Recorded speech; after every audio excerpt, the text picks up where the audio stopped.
نبی پاک علیہ السلام نے فرمایا یبعث کل عبد علی ما مات علیہ، فرمایا جو بندہ جو کام کرتا دنیا سے جائے گا وہی کام کرتا ہوا اٹھایا بھی جائے گا۔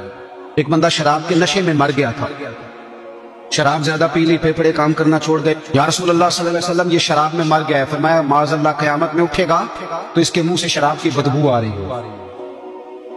مسلم شریف کی حدیث ہے، بخاری میں موجود ہے، ایک صحابی تھے، وہ حضور کے ساتھ میدان عرفات میں پہنچنے میں لیٹ ہو گئے، اپنی اونٹنی دوڑاتے ہوئے تیزی سے میدان عرفات میں پہنچے اور زبان پہ جاری تھا لبیک اللہم لبیک لبیک لا شریک لک لبیک ان الحمد والنعمت لک والملک لا شریک لک لبیک۔ یہ لبیک کہتے کہتے جا رہے، اچانک اونٹنی سے گرے، گردن کے بل انتقال ہو گیا۔ نبی پاک علیہ السلام نے فرمایا کفن نہ دو، احرام میں لاؤ۔ حضور نے جنازہ پڑھایا، فرمایا اسے دفن کر دو، یہ قیامت کے دن جب قبر سے اٹھے گا تو لبیک لبیک کہتا ہوا ہی اٹھے گا۔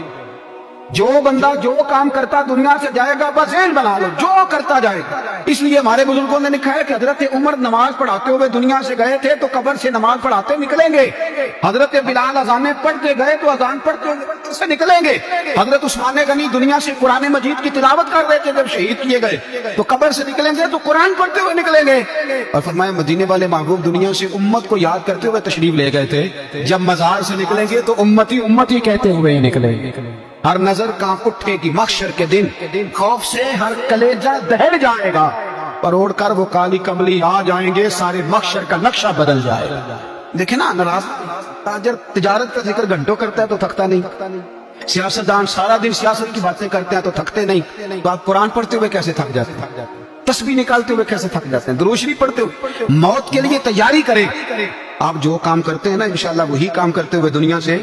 اعلیٰ حضرت فاضل بریلوی رحمت اللہ تعالیٰ علیہ فرمایا کرتے تھے انشاءاللہ ساری زندگی حضور کے ترانے پڑھیں، قیامت میں بھی ترانے پڑھتے اٹھیں۔ میں اپنی حیاتی تو قربان تھی وہاں، محمد محمد پکیندے گزر گئی، محمد محمد پکیندے گزر گئی، احد کو احمد ملیندے گزر گئی۔ تو تیاری کریں، اسباب اس کے لیے بنائیں۔